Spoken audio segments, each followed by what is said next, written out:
Bienvenidos a todos a un nuevo café de la CEFIP. Hoy estoy con tres compañeros que ahora nos van a comentar un poco más, pero nos traen un café muy interesante sobre educación. Así que voy a dar paso a África, que nos va a presentar un poco más en qué va a consistir la charla de hoy y con quién está. Gracias, Elena. Bueno, gracias también a la SEFI por dejarnos siempre este espacio para dialogar y reflexionar un poco sobre fisioterapia pediátrica. Como ya has dicho, este es el segundo café que tenemos de la SEFI sobre educación. En el primero podéis ver a Tino, a Ana Rosa y a Sofía hablando un poco sobre toda la evolución que ha tenido la fisioterapia en educación en este país. Y hoy, pues bueno, tenemos aquí la suerte de tener a dos fisioterapeutas con gran recorrido en el ámbito de la educación especial, eh, que nos van a hablar un poquito sobre todo la fisioterapia en los centros de educación especial desde la mirada que nos propone la CIF. Su larga trayectoria pues ayuda a que tengan una mirada real sobre los desafíos y las posibilidades que nos ofrece esta mirada dentro del día a día de las escuelas de educación especial. Y bueno, yo creo que lo mejor es que se presenten ellos. Tenemos a Kim Sarrias y a Juan Ignacio Gómez. Si quieres, Juan, empezar tú a presentarte. Pues muy bien, mi nombre, como dice África, es Juan Gómez. Yo llevo 25 años en un colegio de educación especial en Cantabria. Empecé en el 2000 con el cambio de siglo. Y bueno, una de las referencias que me gustaría desarrollar durante este café es que, sobre todo, lo que creo que puede aportar la clasificación internacional de funcionamiento dentro de nuestra actuación es una simplicidad vinculada con un abordaje multiárea, con todos los aspectos que podamos desarrollar en cuanto a concepción de la discapacidad, de la educación especial, del contexto en el que nos movemos. En mi caso, la segunda ciudad de Cantabria, en Torrelavega, en el norte de España, y cómo con todo eso podemos hacer una especie de marco en el que podamos actuar como fisioterapeutas con niños y jóvenes con discapacidad para facilitar su desarrollo. Entonces es un poco lo que me gustaría plasmar en este café y a ver qué tal podemos compartirlo entre todos, entre todas. Genial. Bueno, Kim, si quieres presentarte tú también. Buenos días a todo el mundo. Gracias a Sefi por la invitación.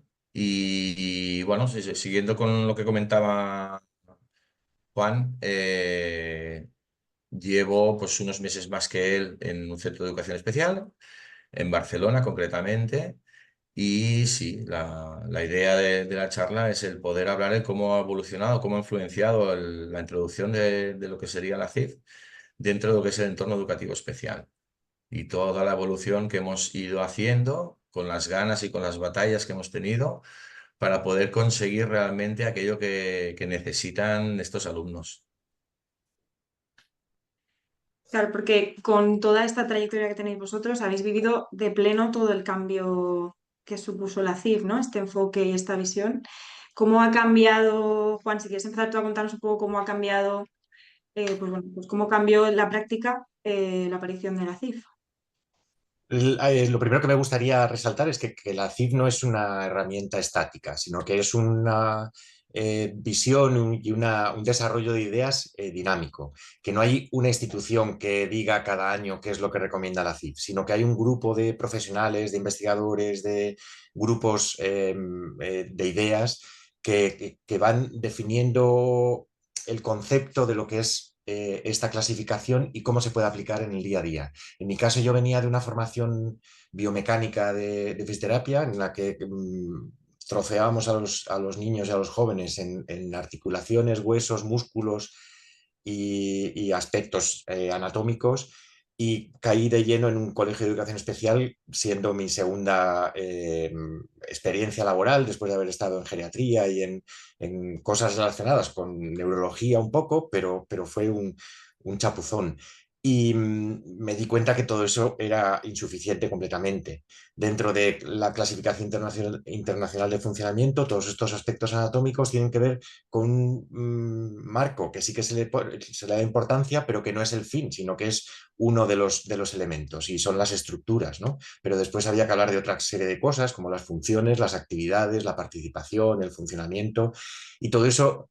Inicialmente no con la CIF, porque era muy reciente su publicación, pero sí que con aspectos, por ejemplo, de psicomotricidad, era mucho más obvio el que la visión de un fisioterapeuta en un colegio de educación especial tenía que ser más amplia y no centrarnos solamente en tobillos y rodillas. Sobre todo que teníamos que ver a un niño, al niño con toda su realidad, en todas sus áreas de desarrollo, pero en su entorno doméstico, en su entorno familiar. Entonces, bueno, por un lado fue un chapuzón en el que yo me daba cuenta que estaba muy mal formado en el momento, que tenía necesidades de otros aspectos para completar mi formación y que iba a, coincidiendo con ciertas formas de actuar que me ayudaban. En este caso, los primeros 2 años hice una formación de psicomotricidad que me ayudó a ver un poco con más globalidad al niño. Y este fue mi inicio en la profesión. Sí, yo paralelamente a lo que comentas, Juan, sí que estoy totalmente de acuerdo y sobre todo me añado a todo lo que dices, pero además la inquietud de una de las competencias que hablaba hace muchos años Wayne Stewart era en que estamos en un entorno específico y debemos conocer, además como profesionales en los que estamos, todas las normas y regulaciones que hay. Estamos en un centro de educación y las normas y regulaciones es una competencia o una obligación nuestra de conocerlas. Eso también me provocaba mucha inquietud y en el equipo donde yo trabajaba, por suerte o por lo que sea, sí que desde el primer momento había una batalla como profesionales para poderse sentir incluidos y realmente esa respuesta la tuvimos en cuanto a que formamos parte de un claustro de profesores ya casi desde los inicios. Y yo recuerdo de estar adaptando los contenidos curriculares con las maestras, tutoras, educadoras, las logopedas, etcétera, etcétera, porque era una necesidad el poner en el centro al niño y a partir de ahí poder trabajar los objetivos pedagógicos que había, no tanto los objetivos de alguna manera terapéuticos, porque no era el planteamiento, o sí que había ese planteamiento, eran niños con enfermedad, por decirlo de alguna manera, pero siempre nos hemos como agarrado muchísimo a poder ayudar y acompañar lo que es el desarrollo del aprendizaje del niño. Y yo pienso que aquí está, de alguna manera, la gran relación que hay con todo lo que nos dice la CIF. Estamos para acompañar, porque al final el aprendizaje lo realiza el propio niño. Y debemos poner los recursos, podemos poner las intensidades, las metodologías. No hay una cosa cerrada, metodologías, digo, pedagógicas, ¿eh? Porque hay muchísimas maneras de poder introducir, todas las maneras de poder trabajar aquellos objetivos o aquellas programaciones que uno se ha planteado de cara al desarrollo de ese niño. Y sobre todo en centros de educación especial, pues siempre ha habido esa tendencia a adaptar todos estos ámbitos curriculares desde un punto de vista más individualizado, pero que no implica que se tenga que trabajar de forma individualizada, sino estimularlo lo más que se pueda dentro de las actividades, las rutinas, la cotidianidad, etcétera, etcétera, y en grupo, porque luego están todos los componentes de cooperación, de colaboración, de trabajo en equipo, de un objetivo común, etcétera, etcétera, que evidentemente es mucho más motivador y que evidentemente a nivel funcional tiene más sentido, ¿no? Bueno, el bagaje ha sido ese. Yo también empecé con niños con grave pluridiscapacidad y actualmente estoy trabajando sobre todo con alumnos con trastorno espectro autista o con características conductuales. ¿Condiciona? Sí, pero al final el trasfondo es exactamente el mismo. Lo que debemos somos nosotros modelarnos y modificar y no perder esa mirada hacia el niño, la real, la que nos hace o nos permite poder detectar lo que necesita en cada momento, que también es todo un cambio, y todos aquellos recursos que necesita para realmente poder acompañar en este proceso educativo. Sí. Es muy interesante porque al final me veo reflejado cuando comentas las cosas, Kim. Yo inicialmente cuando empecé a trabajar tenía una sensación como de desgarro profesional, porque decía, jo, vengo de soy un profesional sanitario en un entorno educativo, estoy continuamente adaptándome a mis compañeros y compañeras, sobre todo mujeres, que es las que más hay en mi colegio, para intentar encajar y no sé muy bien dónde está mi identidad como fisioterapeuta en todo este grupo, ¿no? Entonces, son de esas cosas que también transmite la CIF. Es un aspecto positivo y negativo. El aspecto negativo es que es muy difícil concretar lo que es la CIF. Es algo que parece como que se te desparrama entre los dedos, ¿no? Porque es un concepto dinámico, como comentábamos antes. Y lo que nos lleva es que tenemos que hacer el esfuerzo como profesionales de continuamente estar en un proceso de adaptación. Entonces, la sensación es de que nunca llegas a conseguir un, un perfil estable, sino que cada año te tienes que un poco revisar cómo ha ido el año anterior y actualizar, modernizar, revisar qué ideas puedes aplicar. En educación tenemos la gran suerte de que el parón del verano nos hace como empezar de nuevo cada vez en septiembre y eso tiene su encanto a nivel profesional, o sea, a nivel personal, porque las vacaciones han ayudado a poner un poco de aire en todos nuestros procesos, pero también es una responsabilidad. Es, oye, este curso, que puede ser el 26 o puede ser el 36, da igual, o el 2 puede ser para gente que acaba de empezar ahora en educación, ¿no? Pero plantearlo como que sea lo más eficiente posible. O sea, que los recursos que podamos aportar sean, generen o puedan justificar de alguna manera que los resultados que vayamos a conseguir sean lo más interesantes. Pero bueno, es muy... Me gusta el escucharte y poder ver que hay coherencias con mi trayectoria también. Mm. Yo a esto también quería añadir que, y lo que comentas, ¿no? El encaje, ¿no? Y como también de alguna manera la charla va dirigida a aquellos que están empezando, los que tenemos un bagaje, una experiencia, pues también nos hemos amoldado. Pero pienso que también es muy importante hablar de lo que es el equipo, ¿no? Cada equipo en cada centro es un mundo. Y el trabajo en equipo es muy fácil decirlo. Y yo creo que es más el trabajo con ese equipo, con el equipo. Y ese equipo está en proceso de cambio, igual que la CIF, en proceso de transformación. Tiene que tener esa capacidad de modelaje y de ganas de adaptarse a las necesidades que van ocurriendo en cada momento. Un gran ejemplo lo tenemos cuando hubo la pandemia, que nos tuvimos que adaptar todos, pero que esa vez por narices. Pero quitando el ejemplo, eso pasa cada año, ¿no? Lo que comentabas del verano, la planificación no es algo que viene solo desde nuestro campo, sino que la planificación viene desde el niño. Y esa planificación del niño la han de crear todo un equipo interdisciplinar, pero realmente interdisciplinar. TEOs, fisioterapeutas, logopedas, eh, psicólogos, enfermera, las maestras, evidentemente, ¿no? Y las educadoras. Al final, todas aquellas profesionales relacionadas con el niño son los que han de crear esa planificación. Y esa planificación no se crea en cada uno en su despacho, sino que se crea en claustros y en reuniones y en revisiones y es como debe de ser. Yo pienso que la batalla inicial de una persona que entra en un equipo es hacerse partícipe de ese equipo, escuchar la manera de trabajar, el histórico de dónde vienen y a partir de aquí empezar a proponer, porque que vengas como nuevo, eso es gasolina pura para poder mantener ese motor, ¿no? Y la antigüedad es importante y las personas que entran nuevas también son muy importantes. Y yo pienso que aquí sí que hay que tener muy en cuenta es que el equipo es el que tiene que tener muy claro cuál es la programación educativa de centro, el programa educativo de centro anual que se plantea y a partir de aquí vamos a ir desglosando todas las áreas, ¿no? O todas las competencias de los profesionales o lo que sea. Pero sí, yo pienso, y estarás de acuerdo conmigo, basándonos en el currículum o basándonos en la adaptación curricular que cada año también nos van sacando una nueva normativa, ¿no?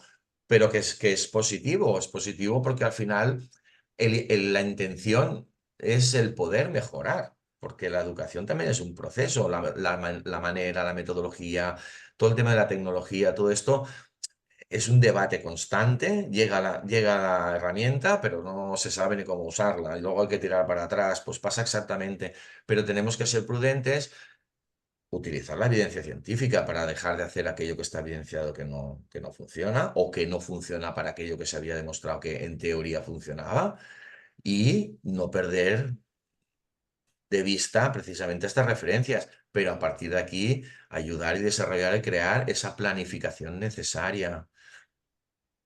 Sí, sí, perfectamente de acuerdo. Sí que me gustaría comentar también que a veces la sensación que me ha dejado el intentar enfrentar estos retos, pues ya sabes que en la CIF intentan plantear el lenguaje de una manera positiva en todo momento. Entonces, eh, por ejemplo, cambiar el concepto de conflicto o de batalla o de por hacer retos, por superar, pero estamos hablando de lo mismo, o sea, es utilizar toda esa circunstancia en la que desarrollamos nuestra labor para ir identificando qué objetivos son prioritarios para modificar. En alguna ocasión, también por ponerme en la otra parte, me ha saturado el asumir esa responsabilidad y el decir, jo, pues es que tengo que intentar que el grupo vaya. O sea, por un lado, creo que lo más importante es lo que se decía en el primer vídeo en el primer café SFIP sobre educación, que fue ya hace 3 años, que por cierto nos acordamos todos de Tino en este vídeo, y planteaban las personas que estaban comentando que lo más importante era ser útil al grupo. Y eso durante tiempo me ha costado, porque a veces vas con mucha intensidad y quieres como desarrollar tus ideas y parece como que estás flagelando a los demás con tus planteamientos y tiene que ser más sencillo y más de estar disponible, si tenéis alguna duda podemos comentarla, podemos encontrar soluciones juntos. Y también por si alguien está en una situación en la que en el entorno laboral le cuestan un poco las cosas, otro de las bombas de oxígeno que a mí me ayudó desde el principio, y fue un poco carambola, tampoco fue desarrollado. Os había comentado antes que empecé con psicomotricidad, con formaciones a nivel nacional. Los psicomotricistas querían desarrollarse como profesión. También había una energía un poco compleja ahí de gestionar porque parecía como que era una profesión emergente que al final ha sido una especialización de otro tipo de profesiones, pero ahí encontré, y no es por hacer la pelota a nuestros anfitriones actualmente, pero ahí encontré a Lourdes Macías y a Sefit, que te permitía ya no solamente cerrarte en tu realidad de Torrelavega, Cantabria y educación especial, mi colegio concertado, que también es muy específico, diferente, o vamos, muy concreto, su realidad diferente de uno público, sino que además levantar un poco la mirada y ver lo que es el colectivo nacional o lo que es una sociedad científica, aporta ese oxígeno que a veces ayuda para cómo podemos, o ahora que tenemos aquí a Elena con nosotros, que vive otra realidad fuera de España, es otro marco institucional con sus normativas, con su experiencia, con su historia, con su recorrido, que te ayuda a dar un paso atrás y ver la imagen con un poco más de distancia y más la perspectiva global y no centrarnos a veces en lo más concreto. Entonces, también es otro de las referencias que me gustaría compartir, que en ocasiones hay que meterse muy de lleno en lo que queremos quizá cambiar o modificar o impulsar y a veces dar un paso atrás, respirar y ver con un poco más de distancia. Entonces, ese dinamismo y esa flexibilidad, que en castellano es muy interesante porque flexibilidad tiene que ver con lo que hacemos como fisioterapeutas, expertos en postura y movimiento, pero sobre todo yo como profesional me doy cuenta que lo más importante y más con estas canas que vamos desarrollando es que mantengamos una flexibilidad mental de dar pasos hacia adelante, hacia atrás, de quizá abandonar alguna de las iniciativas que hemos desarrollado y centrarnos en otras, cambiar prioridades, bueno, modificar un poco el día a día. Y la rutina es buena cuando estructura, pero puede ser negativa también cuando frena un poco el desarrollo. También otro de los conceptos dicotómicos de la CIF, ¿no? Las cosas son buenas o malas en función del marco en el que vayamos a plantearlas y tendremos que observar si son facilitadores o barreras en todos nuestros planteamientos. Yo justo quería preguntar un poco por ahí, ¿no? Pues qué elementos tanto del centro como del equipo, como a lo mejor a nivel externo, ¿no? Lo que decías, ¿no? Sociedades, otros equipos, otros compañeros fisioterapeutas de otras partes de España o del mundo, ¿cómo pueden ayudarnos a realizar esta práctica a lo mejor más global y más en el entorno y dentro de los centros de educación especial? ¿Cómo lo veis vosotros? ¿Qué elementos ayudan un poco? Si Pues yo, quieres, Kim, sí, yo yo... pienso, Bueno. sí, perdona, siguiendo con lo que has comentado, lo último que has comentado, Juan, aquí es el tema de la actitud del profesional. Todo lo que has comentado sobre la flexibilidad, la capacidad, la clara intención de querer adaptarse y de aceptar que uno hay cosas que no las realiza adecuadamente y que tiene que modificarlas. Y eso pasa por haber evaluado tu proceso, tu intervención o dile como quieras, ¿no? Pienso que es muy importante el tema de las actitudes, porque son las actitudes de todo el equipo, ¿eh? No soy yo respecto al equipo, ni es el equipo respecto a mí, no. Me tengo que creer que soy y formo parte de ese equipo y ahí eso tiene un peso muy importante. Lo que comentabas, África, yo pienso que 2004 se creó la SEFIP, una gran herramienta, a mí, a entender de difusión, de, eh, de poder dar la oportunidad a todos los fisioterapeutas que en aquel momento estábamos de alguna manera disgregados en nuestros pequeños habitáculos, ¿no? Y eso abrió la posibilidad ya no solo de ponerse al día sobre los conocimientos, que sí, que evidentemente, y siempre en una línea basada en la evidencia, pero ofertar aquellas necesidades formativas específicas necesarias para ese centro, esa localización, ese espacio concreto, o sea, adaptar realmente todas estas cosas. Y luego todo lo que es el aspecto de poder facilitar un vehículo de comunicación dentro de lo que es el entorno pediátrico. Y dentro de lo que es dentro del entorno pediátrico, acceder a la interdisciplinariedad de los profesionales relacionados con el niño, porque siempre todo aquello que se creaba era pensando en los diferentes profesionales relacionados y todavía no ha salido la familia. O sea, la familia, es que la familia es el niño, o sea, no, es que, o sea, no es y la familia, es la familia del niño, es el niño y la familia, o sea, forman parte de una sola entidad y que no debemos perderla como referencia. Pero sí, yo pienso que es importante remarcar la importancia que ha tenido y que continuará teniendo y que se ha tenido que ir modelando. Y ahí está la demostración desde los inicios de la SEFIP a la actualidad, en cuanto a metodologías de difusión, en cuanto a cubrir las necesidades que hay realmente. ¿Qué le podríamos decir a los profesionales que están? Bueno, yo pienso que de entrada poder estar en relación con una institución científica dentro del que representa su profesión, y esta profesión en todos los entornos que realmente está difundida. Pues ya es un paso muy importante, porque es una referencia para no irse hacia, hacia conocimientos que no convienen tampoco, ¿no? O maneras o metodologías que no, que no llevan a cubrir realmente con estas necesidades de las familias y de los niños. Sí, sí. Ahora, la formación constante. Hablabas de la psicomotricidad, hablamos de respiratorio, hablamos de desarrollo, hablamos de neurología, hablamos de comportamiento, de conducta. O sea, la formación ha de ser constante si queremos ser buenos profesionales en educación, en oncología, es igual en el del entorno que estemos hablando. Aquí estamos hablando de educación, el entorno nos condiciona, por supuestísimo, la CIF nos condiciona y nos ha orientado y es importantísimo y es la manera de poder llevar, acompañar adecuadamente a estas familias, a estos niños. Para mí eso es así, pero la formación constante. ¿Eh? En mi caso, la formación, yo soy bastante desordenado en mi vida personal, entonces tengo que hacer un esfuerzo extra por ordenarme más, por facilitar las cosas con estructura a los demás. En cuanto a la formación, me gusta sacar pinceladas o picotear, porque Mm. me cuesta 30 horas de concentración en un tema en concreto, precisamente de lo que estás hablando para este curso que viene. La formación que quiero desarrollar para mí mismo es formación en cómo debe ser la intervención con familias, cómo puedo facilitar que sea lo más adecuado posible, lo más respetuoso, cómo transmitir mis ideas. He pasado de transmitir las ideas de forma intensa a dar dos pasos atrás. Ninguna de las dos opciones es la correcta, tiene que ser algo proactivo, asertivo, respetuoso, pero es muy complejo todo eso.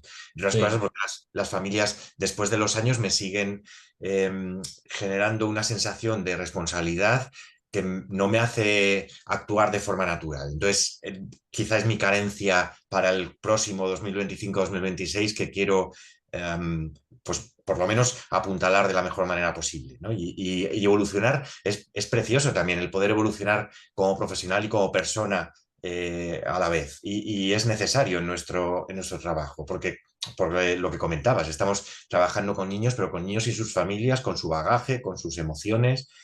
Respecto a lo que comentaba África de referencias externas, por ejemplo, esto relacionado con las familias, la institución que yo más sigo para de vez en cuando revisar a ver si hay novedades es Canchild. Esta institución canadiense que además está muy centrada en las familias. Eh, eh, Aparte de, o sea, sus características o descriptivas, o en mi cabeza lo son así, es que no solamente se centran en niños y en jóvenes, sino también en adultos con discapacidad y que realmente el centro está en las familias, no solamente en los profesionales. Aunque allí hayan estado Rosenbaum o profesionales de prestigio que después han desarrollado definiciones como la parálisis cerebral, pero lo importante es qué vínculo tienen los profesionales con las familias o las familias con los profesionales, con una relación horizontal completamente. Yo partí en el 2000, cuando empezaba a trabajar, de una relación vertical en la que incluso la distribución de los integrantes de un inicio de relación es que el profesional estaba a un lado de la mesa, la familia en el otro, el profesional hablaba, la familia respondía y era muy vertical y muy unidireccional. Entonces todo eso había que reinventarlo y hacer una estructura más horizontal. Canchild es una de las instituciones que suelo revisar. Me gusta ver las novedades que plantean, que publican en Twitter, si hacen algún vídeo sobre las F-Wars o si transmiten información que después yo pueda ir asimilando poco a poco, porque también otra de las ideas complejas vinculadas con la CIF, ya no solamente, pero lo que es coherente con la CIF, vas viendo que lo puedes un poco, las F-Words, ¿no? Que no es que partan de la CIF, pero son muy coherentes con la clasificación. Y no es solamente escucharlo o memorizarlo lo que te están transmitiendo, sino que es integrarlo, implantarlo, o sea, cosas mucho más difíciles que desde que te llega la información hasta que más o menos ves que está imbricada en el día a día, hay un proceso como de maduración que es lo que les hace también ser difícil de transmitir a alumnos en la universidad, como hemos estado dando clase, o alumnos de posgrado incluso, que buscan soluciones sencillas, recetas, algo que sea definitivo. Y tú lo que le estás abriendo es cada vez más melones, que no saben cómo cerrar. Pero bueno, Canchild es una de ellas. Pediatric Apta es la otra entidad que me da muchísima seguridad porque es la sección de pediatría de la Academia Americana de Fisioterapia y los americanos tienen, como podemos ver ahora en política también y en realidad diaria, tienen una forma de actuar muy contundente, en el que consiguen o procuran que haya impacto en lo que están desarrollando, ¿no? Entonces van un poco como al meollo, quizá en ocasiones van de forma demasiado brusca, pero es interesante ver que las hojas informativas, por ejemplo, de Pediatric Apta suelen tener 5 o 6 páginas para que tú puedas desarrollar un tema con una introducción, un desarrollo, unas conclusiones y unas referencias de investigación. Y el tercer pie de lo que yo también suelo revisar es estas referencias de investigación, artículos de investigación que puedan ser coherentes.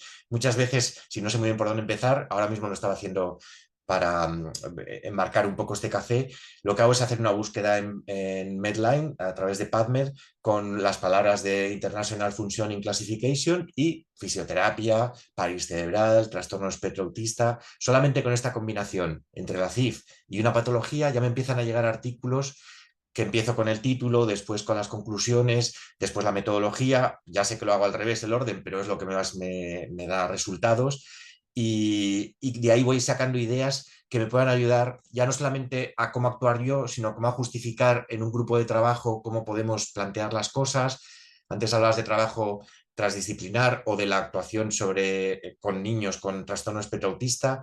No todo el mundo, también por intentar dar un paso atrás con lo de los grupos de profesionales, ¿no? Dentro de los grupos de profesionales de fisios en educación, no todo el mundo defiende todos los fisios compañeros defienden que tengamos que actuar con niños con TEA.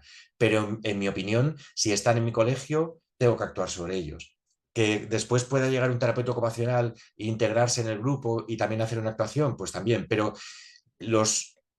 nosotros somos 2 fisios en nuestro colegio, pero tenemos 180 alumnos. E intentamos atenderles a todos, no de forma directa, por supuesto, pero sí que formamos parte del grupo que cobija al colectivo de los alumnos. Luego tendremos que organizarlo y estructurarlo para hacer una actuación realmente meditada, ¿no? Pero si hay un niño con trastorno espectro autista que necesita una concepción de su postura y de su movimiento, podemos aportar muchas cosas los fisios, sin excluir a ningún otro profesional.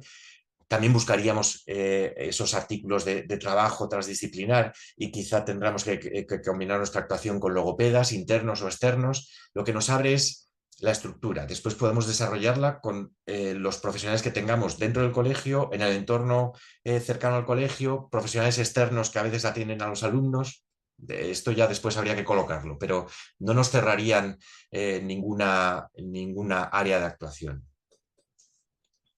Respecto a esto que comentas, Juan, que es muy interesante, pero es un debate que a veces nos lleva a la justificación de que si sesiones, que si no sesiones, que qué aspectos del niño trabaja el fisio, qué los trabaja la maestra, qué, ¿no?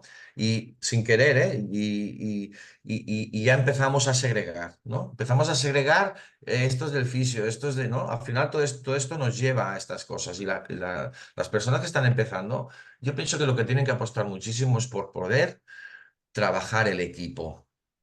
Trabajar el equipo, porque trabajando el equipo, yo no soy el encargado de los objetivos que yo me he planteado desde mis competencias, no. Todo el mundo trabajamos esos objetivos. Y ahí es donde hay que poder hablar de la transversalidad de los objetivos. No hablamos de quién los aplica o quién los hace accesibles al niño. No, no, no, no. O sea, estamos hablando de qué actividades hemos planificado, que sabemos que están planificadas de una manera, con una dosis, con una intensidad, etcétera, etcétera. Pero hablamos de actividades, no de ejercicios. Actividades escolares en las que se espera que se puedan cumplir todos esos objetivos de todos los profesionales. Y antes ya lo he soltado, pero hablando en relación, van relacionado a lo de la formación. Nuestra formación individual es importante. La formación en el equipo también, y no diré más. ¿Por qué? Porque por mucho que nos formemos individualmente como fisioterapeutas, como TOs, como es igual la profesión, o psicomotricistas, debemos esto poderlo ensamblar en el equipo. Y a mí y en nuestro equipo va muy bien es formaciones del equipo, no formación, que luego individualmente cada uno se forma. Yo me he ido formando en muchísimas cosas, pero en base a a la población que he ido atendiendo, al desconocimiento del que empecé y al que tenía que ir adquiriendo. O sea, como básico es un máster de pediatría, es igual en el entorno donde vayas a terminar, porque de un grado de fisioterapia no sabes lo que es un niño, o sea, no sabes cómo es el desarrollo, no, toda la variabilidad de expresiones patológicas que puedan existir en muchísimos campos y sistemas. Pero la formación en el equipo es lo que nos hace y nos va a permitir que todos aquellos objetivos que podamos considerar que vienen más de nuestra área se vayan a cumplir y se vayan a entender. ¿No? Hablabas de la... Me ha hecho pensar también en el tema de que si se sienta bien o no se sienta bien. Y sin querer ya entramos en el tema de que si los TEAs con los niños con trastorno espectro autista es del fisio o menos porque hay más niños con afectación física. Ahí rompo. O sea, no, no. Hablamos de actividades.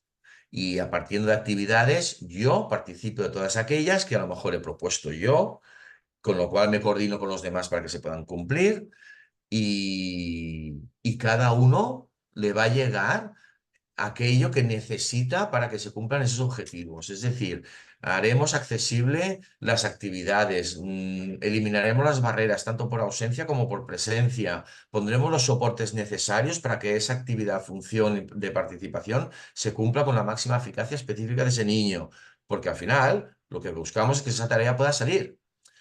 Mm, Y eso ya nos lleva a que haya una solución de aquello que todavía no se ha conseguido, no se ha recuperado, lo podemos decir.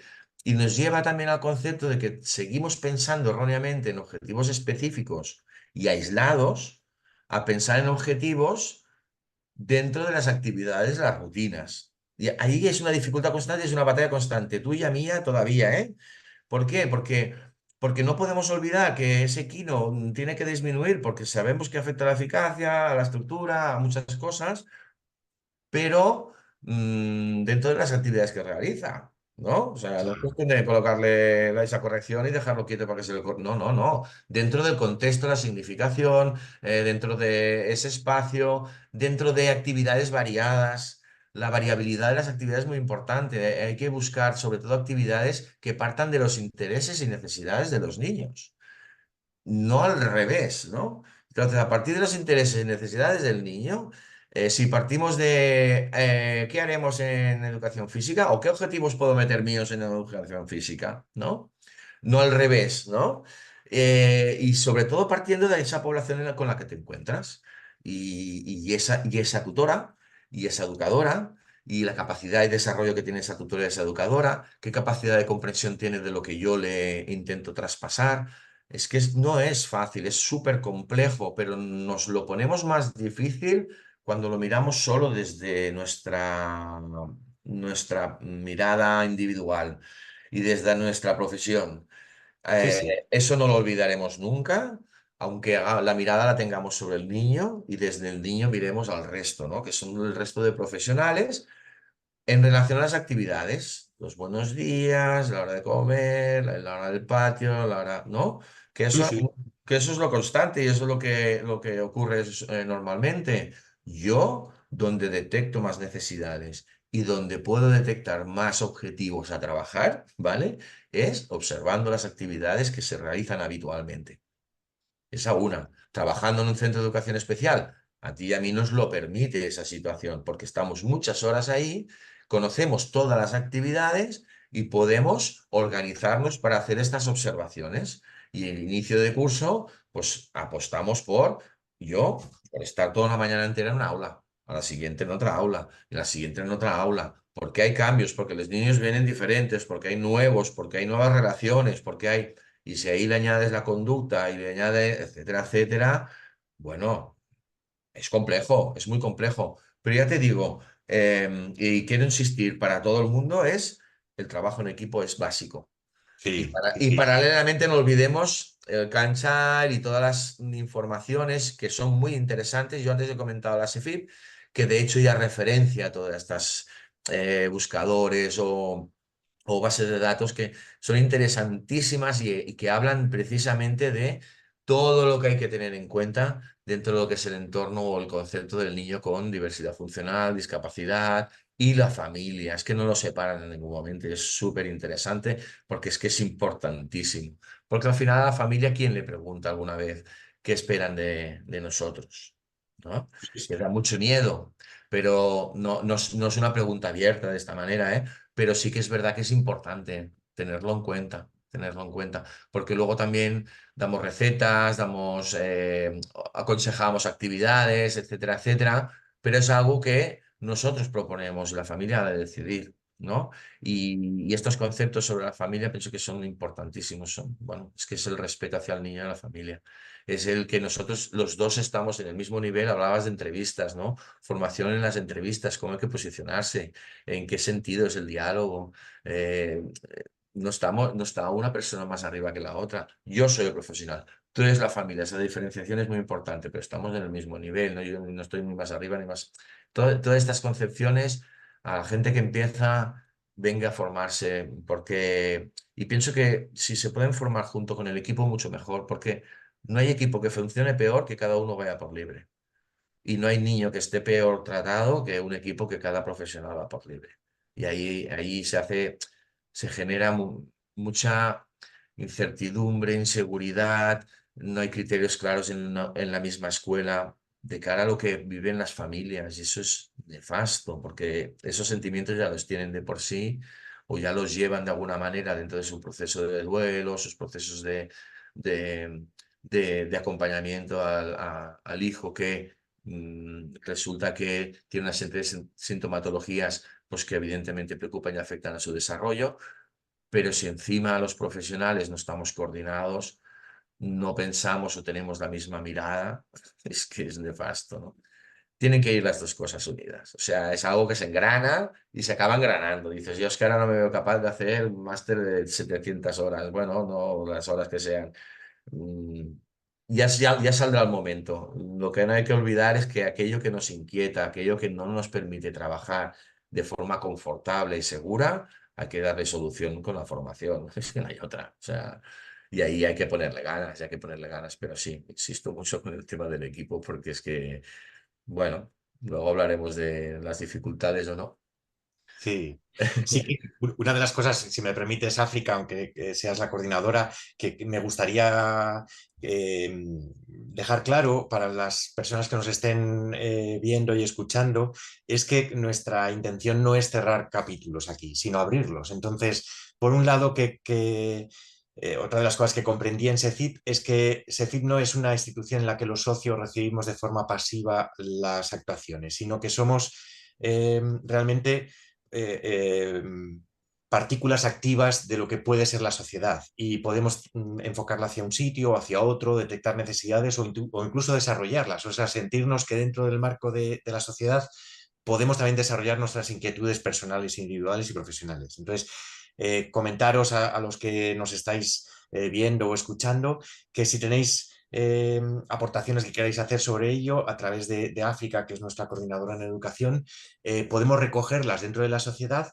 y poder darles forma, porque lo que estás comentando, Kim, es amplísimo, es muy interesante. Me está viniendo ahora a la mente por ver también una visión lo más global posible.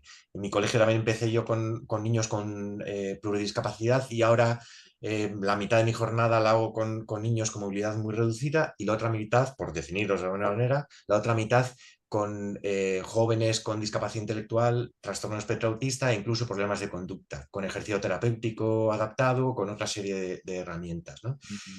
Espasticidad o estereotipias, dos conceptos que nos vinculan a dos patologías diferentes y que los podemos interpretar como que son barreras, como que son facilitadores, tenemos que hacer actuación sobre ello, habría que, no sé si, vamos, quizá Elena y África, que sois más jóvenes, no lo habéis vivido de esa manera, pero Kim y yo, la espasticidad era el demonio, entonces había que hacer todas las actuaciones para reducir la espasticidad y desarrollar un tono muscular normal dentro de lo que es normal estadísticamente, y la revolución fue, ¿es buena o es mala para la actividad diaria la espasticidad? Porque en ocasiones la espasticidad puede llegar a ser buena. O las estereotipias, los que trabajamos con niños con trastorno espectro autista. Es lo que más se ve, porque es obvio que hay una estereotipia. Pero ¿tiene un impacto negativo en la autonomía o es una forma también de disipar una energía extra? Esa concepción que parece muy sencilla ha sido una bomba en la revolución de la actuación, porque me han llegado familias con ansiedad, es que mi hijo hace un movimiento continuo, lo que comentabas, Kim, de un acortamiento en los gemelos, ¿no? Y una marcha con pie quino, que queda muy feo la referencia. Pero en niños con trastorno espectro autista, es que hay que hacer cirugía para que eso se reduzca. Jo, hemos visto y hemos leído en artículos de investigación que la cirugía en estos casos es no solamente matar moscas a cañonazos, sino que además repercute de forma negativa en su funcionalidad en la marcha, en el desplazamiento, subir escaleras. Tan mala era la estereotipia de ponerse de puntillas como para hacer todo esto, es que aplicamos de forma adecuada, de forma eficiente los recursos para algo que el horizonte está claro: actividad, participación, funcionamiento, satisfacción en las actividades de la vida diaria. Todo lo que no vaya hacia esto, tenemos que mirarlo con lupa, porque puede ser que estemos haciendo algo que sea una patología. Yo recuerdo de la universidad, porque me llamaba la atención la palabra, es que tiene una patología iatrogénica. ¿Qué significa iatrogénica? Pues que el propio sistema ha hecho algo negativo. Entonces, tenemos que revisarlo todo eso, ¿no? Mónica Alonso, ahora el testigo que ha recogido en la presidencia de SEFIP, en el libro de Fisioterapia en Pediatría, hacía una referencia a la prevención, ahora me lo digo de memoria, igual estoy metiendo la pata, cuaternaria, ¿no? Que a veces estamos aplicando demasiados recursos para una actuación, estamos eh, pato, patologizando algo en demasía, tenemos que hacer una actuación que sea ajustada porque si no va a ser peor, demasiada intervención. Todas estas cosas es algo que las podemos, ya poniendo nombres con cada alumno, con nombre y apellido, vamos revisándolo y podemos ir actuando sobre realidades para intentar mejorar la situación. En cuanto a la formación, también hay otra cosa que me has evocado al hablar, Kim, y es que incluso una formación externa que sea de grupo y que nos pueda ayudar a ubicarnos los profesionales con diferentes categorías profesionales, diferentes antigüedades, pero ubicarnos en que necesitamos que alguien nos ofrezca un punto de vista diferente, nos ayuda porque nos hace un grupo más cohesionado, pero incluso dentro del grupo profesional del colegio, el que cada uno de los integrantes asumamos un reto de formación, algo que hayamos aprendido, un congreso al que hayamos ido, que lo transmitamos con los compañeros y Ujú. asumamos en ese caso ese rol de formadores y en otra actuación seremos receptores de la formación y ir cambiando es lo que nos hace esa flexibilidad o nos facilita esa flexibilidad que comentaba antes. Ujú. Entonces, se nos va a ir acabando el tiempo, entonces África, si ves alguna cosa Sí, que yo quería un poco, por concluir, queríamos hablar de pues, qué facilitadores o qué herramientas nos han ayudado a aplicar la CIF en el contexto, que yo creo que han salido implícitamente en lo que habéis dicho, ¿no? Pues la formación, ese trabajo en equipo, todo eso ayuda a que nuestra participación en el entorno educativo de educación especial pues sea más efectiva. Y, y luego yo quería preguntaros, pues ya que sale todo el tema de la formación, que hemos hablado también de los artículos científicos, de cómo buscar un poco ahí que nos ayude, bueno, pues cómo nos ayuda o qué nos dice la evidencia científica, qué sabemos de neurociencia a lo mejor, ¿no? ¿Qué es lo que más nos puede ayudar a desarrollar nuestra labor en estos centros? Porque sí que sabemos, ¿no? Que el contexto es muy importante, que el niño aprende en repetición y con implicación, ¿no? Con repetición y con implicación. Y estamos en un entorno en el que el niño pasa muchas horas, ¿no? Yo creo que tenemos un factor ahí muy importante. Y no sé un poco, pues, si queréis concluir con esta parte y hablar un poco a lo mejor sobre las dificultades que os habéis encontrado a la hora de aplicar todo esto. Mm, Yo, por lo que comentas, África, yo sí que insistiría muchísimo en... Es verdad que todavía tienen el nombre y apellido, Centros de Educación Especial, pero yo, todo el que sigo trabajando en él, trabajo en una escuela. O sea, de entrada nos tenemos que quitar eso. Luego, evidencia sobre cómo se trabaja en Centro de Educación Especial. No, te juraría que no existe y si existe no me la voy a creer. ¿Por qué? Porque es que no es diferente. Estamos hablando de centro de entorno educativo, es entorno educativo. Que de momento en España ha habido un desarrollo desigual, además, por comunidades, en todo lo que es la ordinaria, la especial, luego la compartida, luego, ¿no? Y que ahora, bueno, en su momento la integración y desde el 80 y, no, sí, 80 y pocos a pasar a lo que sería todo el concepto de la inclusión, pienso que hay que pensar en conseguir que la población infantil, los alumnos puedan tener la escuela que realmente necesitan. Y estoy totalmente de acuerdo. Eso se mezcla además con que las familias puedan tener opción a poder escoger su escuela, que eso también lo hace más complejo, porque no en todos lados hay la misma proporción de oferta educativa. Pero, y lo digo porque eso condiciona también al final donde vayan los alumnos o no, pero sí que intentaría ya separar esa concepción porque no es diferente. Porque desde la CIF no es diferente, porque si estamos hablando de eso, nos lo tenemos que creer. Hablamos de actividades escolares, hablamos de entorno educativo, y entonces no, es que no hay una manera diferente. O sea, el aprendizaje del niño es el mismo. El proceso de aprendizaje y desarrollo del niño es el mismo. Las necesidades de las familias son exactamente las mismas. Entonces, no lo modifiquemos, no lo cambiemos, no convenzamos al entorno familiar que la terapia es lo más importante o lo único, incluso en algunas ocasiones. Es importante, pero es importante la educación del desarrollo y partiendo de ahí todo lo demás se va poniendo en su sitio, dentro de los aspectos de alguna manera terapéuticos, ¿no? Sí que la repetición, la insistencia, habrá cosas a reforzar. En educación siempre ha habido cosas y áreas a reforzar. Y estamos hablando precisamente de eso, porque si no nos acabamos yendo al lequinismo, a la estereotipia, ¿no? A los mocos, a aquello que preocupa tanto, al babeo. Bueno, todo aquello que realmente, y es importante tenerlo en cuenta porque es algo que preocupa muchísimo y que incomoda muchísimo, ¿vale? pero trabajado dentro de aquellas actividades que están planteadas. Es que de hecho los contenidos educativos ya están sobre la mesa. Otra cosa es que seamos capaces de implementarlos, de desarrollarlos de manera que sean accesibles para el alumno y para que eso le permita en su desarrollo y en su aprendizaje. Dificultades. Yo vuelvo otra vez a lo mismo. Las dificultades están en si yo estaba formado para ello, si mi actitud estaba para formarse en ello.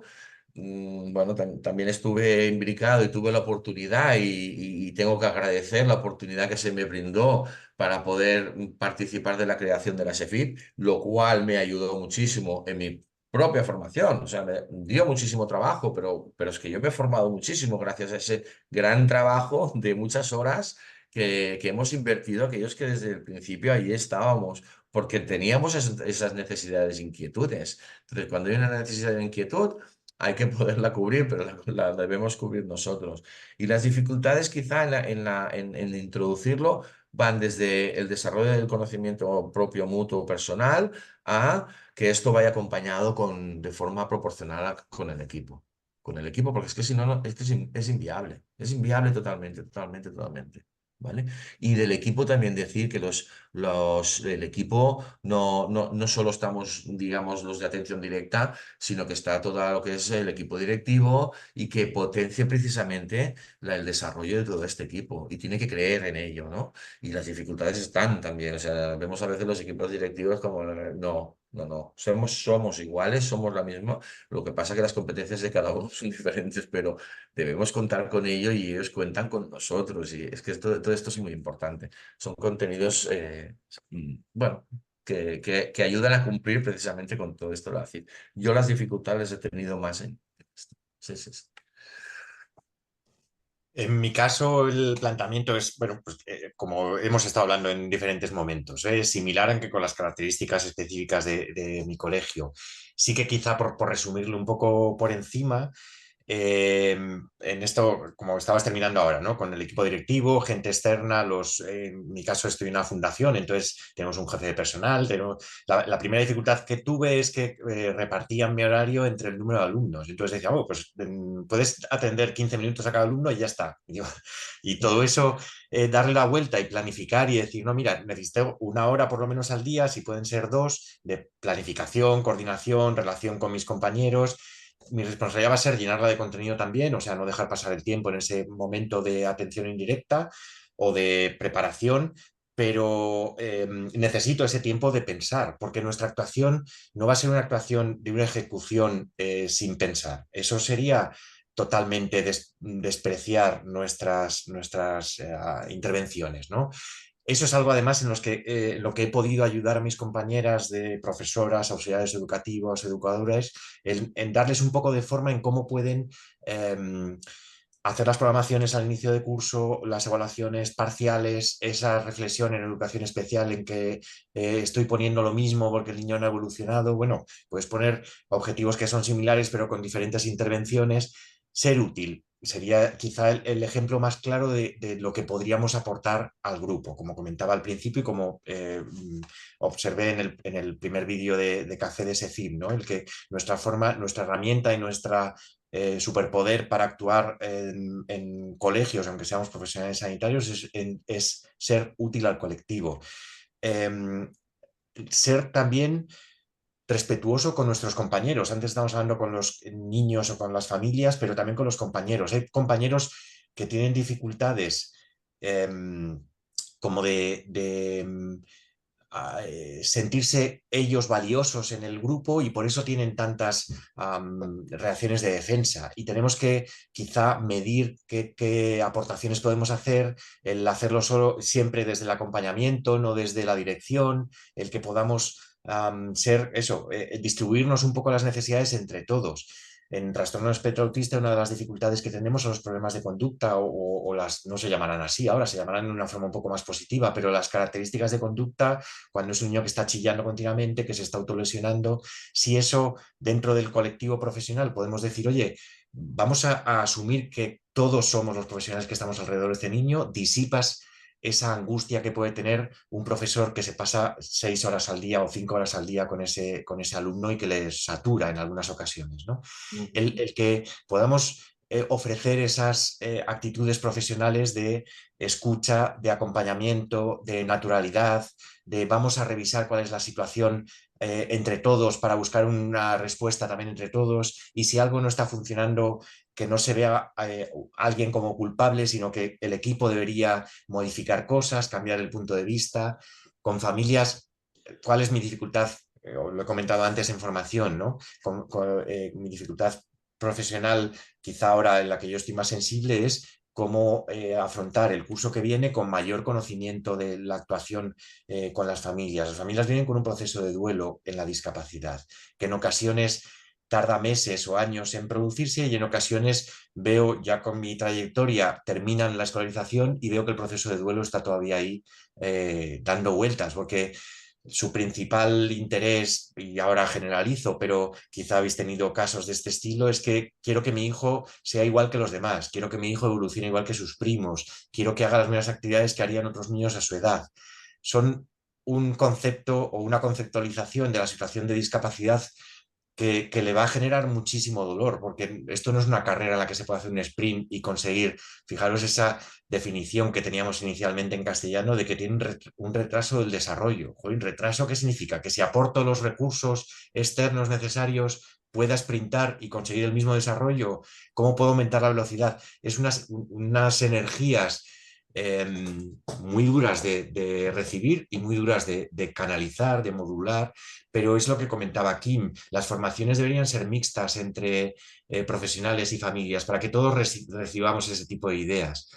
Una de las cosas que yo también creo que sería interesante es transmitir experiencias que pueda haber en los diferentes centros, que cada profesional pudiésemos transmitir nuestra, ya no digo un artículo de investigación, porque eso es muy difícil hacerlo, y los que hemos estado en procesos de doctorado o de máster sabemos que traducir todas estas ideas a investigaciones que sean publicables es un reto brutal, pero solamente compartir experiencias. Recuerdo que en SEFIF había unos congresos en las que se aportaban vídeos de 15 minutos con experiencias en cada uno de las realidades que teníamos. Algunos eran Videosimposio. terapeutas, perdona, El videosimposio. videosimposio, eso es. Me parecía súper enriquecedor. Recuerdo vídeos de fisios que se iban a Bali a hacer actuaciones durante un mes en un país asiático con niños con discapacidad que habían tenido intervención, y lo plasmaban y lo decían no como esto es lo que hay que hacer, sino esto es lo que yo he hecho en este mes, sacad de aquí lecturas positivas, negativas, y vamos a evolucionar entre todos, ¿no? Ese tipo de referencias, tanto la investigación como la CIF nos impulsa a hacer este tipo de cosas. En cuanto a normativa y legislación y artículos publicados, yo seguí con mucho interés. También, claro, como llevamos tantos años en este proceso, hemos visto inicio, desarrollo y final. En Portugal, con el uso de la CIF en educación especial y en educación ordinaria, y hubo un impulso muy importante. Quizás se equivocaron, y lo digo ahora haciendo un juicio, pero creo que es así porque dieron marcha atrás, haciendo de forma vertical. El Ministerio de Educación asume la CIF y obliga a los profesionales a utilizarla. Es un planteamiento que ya no era coherente con la CIF. La CIF no obliga, sino que anima, que es diferente, porque es muy fácil con las obligaciones generar barreras. Y este lenguaje de barreras y facilitadores enseguida vas cambiando. Tú intentas facilitarlo con una estructura muy concreta, pero si te pasas de impulso puedes generar una barrera y entonces va a ser contraproducente. Y han tenido 10, 12 años en los que han tenido una normativa que iba siendo muy coherente con la CIF, pero que iba metida con calzador, y a veces eso no es adecuado. Han dado un paso atrás para intentar revisarlo, y ahora están en ese proceso de revisión en el que los artículos son valiosos de qué aspectos han funcionado y cuáles han fallado. Podemos revisarlo todos. Ya sabéis que la CIF, por un lado, es una clasificación, no es una herramienta de valoración, no es un documento final, es una forma de entender la información. Es internacional, con lo cual lo que observamos en España puede ser valioso en Irán, por ejemplo, que son autoras, sobre todo las terapeutas ocupacionales, que están publicando muchas cosas, porque en países en vías de desarrollo es una clasificación que les puede ayudar para con pocos recursos conseguir resultados, y se centra en el funcionamiento. O sea, si las 3 siglas de la CIF nos ayudan a entender un poco qué significa, ¿no? Y todo esto y una vez más nos abre más melones en vez de cerrarlos, pero nos da ideas, sobre todo nos da caminos para avanzar. Quizá lo más angustioso como profesionales sería que el camino estuviese cerrado y estuviese bloqueado. No, no, aquí todos están abiertos y habría que bajar un poco a la tierra e intentar identificar una situación compleja en concreto, ya lo comentaba antes, un alumno, un colegio, si un colegio ordinario o un colegio de educación especial quiere evolucionar, centrarlo y a partir de ahí desarrollar los pasitos a conseguir, ¿no? Esa zona de desarrollo próximo que lo tenemos todos en nuestro contexto, nosotros como profesionales, los niños como desarrollo, los centros educativos, dependiendo de cómo estén planificados. Y esta sería un poco la reflexión que me gustaría también transmitir. Bueno, yo creo que como pasa siempre en los cafés, nos pasaríamos horas aquí hablando sobre el tema y entraríamos sin parar, pero hay que ir cerrando un poco para cerrar el vídeo y concluir un poquito lo que hemos hablado. Que bueno, yo creo que ha quedado muy claro que el trabajo en equipo es crucial, ¿no? En los centros educativos, que si entendemos la globalidad, pues el niño está en el centro junto con su familia y nosotros somos herramientas que tenemos que estar ahí junto al resto de profesionales para asegurar que el niño accede al aprendizaje, participa y está en igualdad y evolucionando dentro de los centros, ¿no? Y bueno, pues nada, daros las gracias. Hay camino hecho, hay mucho camino por recorrer. A los que entran o entramos en este mundo, pues formación, intentar eso, hacer redes entre nosotros y hablar mucho y contarnos experiencias que, como es en este caso, que nos habéis ilustrado con vuestra experiencia, con vuestros años, y yo creo que ayuda mucho a, primero, a no sentirnos solos, porque creo que aunque vosotros lo vivierais hace 25 años, los que entran ahora también lo están viviendo, ¿no? El encontrarte en un equipo, el hacer equipo, el saber cuál es tu función ahí, ¿no? Porque a veces lo que pasa es que sales de fisioterapia y entras en un cole y no sabes lo que pasa ahí ni lo que tienes que hacer. Ahora en julio es mes de formaciones, los que trabajamos en centros. Yo este mes me he reunido con un montón de fisioterapeutas de toda la Comunidad Valenciana y ese es el mensaje. Los nuevos que no sabían muy bien qué había que hacer en el centro y los veteranos pues todavía con la lucha y con haciendo las cosas en este sentido, casi todos, ¿no? Eh, y nada, no sé si queréis decir algo más para despediros, alguna conclusión. Yo sí que me gustaría, ahora que has dicho esto, que está muy bien y te lo agradezco, desde la visión de quizás de los que estáis empezando, lleváis poco tiempo, lo que sea, ¿no? Yo sigo teniendo dificultades y sigo teniendo necesidades de formación. Y eso no va a acabar nunca. Si uno tiene la actitud de poder transformar esas dudas en soluciones, ¿no? Que es lo que comentaba Juan, ¿no? A mí me angustia esto, me angustia lo otro. Y otra cosa es, son diferentes equipos, pero los equipos hay que poderlos desarrollar.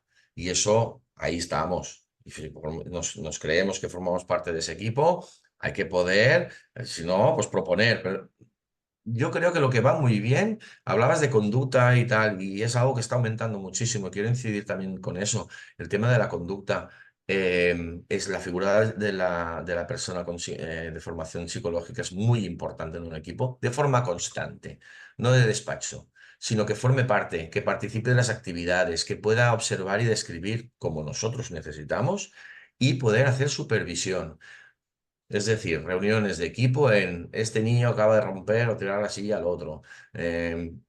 ¿Cómo vamos a reaccionar a partir de ahora todos iguales? Va en relación a todo lo que hemos hablado, ¿eh? Pero estas formaciones actualmente son muy necesarias en los equipos y ayudan precisamente a desangustiar estas situaciones, porque es que no estamos formados para saber cómo reaccionar. Sí, sí. Y las supervisiones externas son importantísimas. Juan, comentabas, yo explico a los demás lo que yo he formado, pero al final todo es dentro del equipo. Que de vez en cuando venga alguien de fuera y vea qué es lo que está pasando ahí. Es brutal de lo bien que va, porque entramos en un bucle que de ahí no salimos, ¿eh? Quería cerrarlo con esto porque le doy mucha importancia yo a esta temática y es que es la que al final nos permite poder trabajar. Justo. Pues yo también por ir cerrando, sobre todo me quedo con la utilidad y el agradecimiento que tengo en que CEFIP pueda ofrecernos este espacio para poder comentar cosas. A veces cuando estás trabajando te sientes solo con algunas ideas, y el poder tener este grupo de...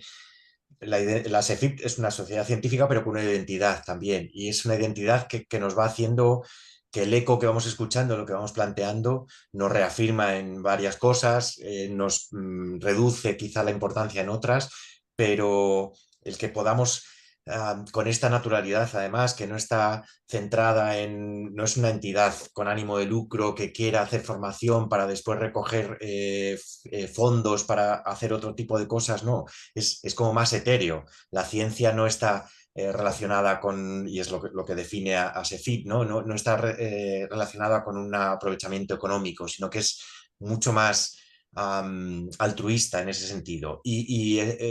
Entra, no hay tampoco, yo que he estado en colegios profesionales, en Consejo General de Colegios, hay medidas que son interesantes para estructurar la profesión, pero también hay limitaciones que tienen que ver un poco con defender al colectivo profesional. El tener este espacio abierto en el que podemos hablar de nuestras propias inquietudes sin tener miedo de levantar liebres que puedan ser peligrosas, sino que estamos hablando realmente de un objetivo final que es mejorar nuestra actuación en todos los niveles. Y es ilusionante el plantear las cosas de esa manera. No hay palabras maldichas, quizá que no se hayan interpretado de forma correcta o que no se hayan orientado de forma adecuada, sino que una incorrección por mi parte puede ser enriquecedor para otros que lo están escuchando y le pueden dar forma. Y ese tipo de planteamientos abiertos que por un lado también nos exigen, ¿eh? Y el hablar de estas cosas es una responsabilidad porque no quieres tampoco ni meter la pata, ni dañar a ningún compañero, ni a ninguna familia, pero hay que mojarse también. Y este espacio de SEFIP nos ayuda a hacer ese tipo de cosas. Tener una idea puesta en la investigación, en la evidencia disponible, en el respeto al desarrollo del niño, en sus derechos, el estar presentes dentro de la EACD, de la Academia Europea de Discapacidad Pediátrica, el estar introducidos en marcos más grandes que nos permiten ir avanzando de una forma ordenada. Y eso es muy interesante y satisfactorio ahora que estamos cerrando este tiempo.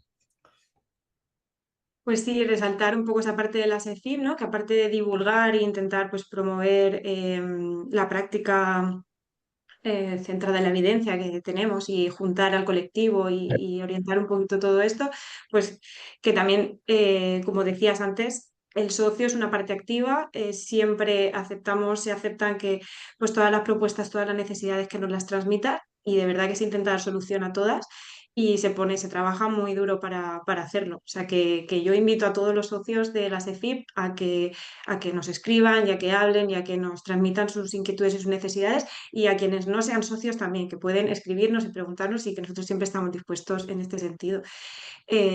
Así que pues, muchísimas gracias a la SEFIP por ofrecernos este espacio, por juntarnos, por reunirnos siempre y, y muchísimas gracias a vosotros, por supuesto, por prestaros, por ilustrarnos, ha sido un regalo. Espero que todo el mundo lo haya disfrutado tanto como yo. No sé tú, Elena, cómo has estado. Sí, no, totalmente. Es siempre, es muy, es lo que se ha dicho al principio, muy enriquecedor el poder ver los puntos de vista de diferentes profesionales y diferentes lugares pues reflexionar tú en cuanto a qué consideras que estás haciendo un poco en esa línea y qué otras cosas se pueden mejorar, pero totalmente. Así que muchas gracias. Pues muchas Gracias a gracias. ti y a vosotras. Y Eso tanto es. por la oportunidad. Muchas gracias. Gracias, chicos.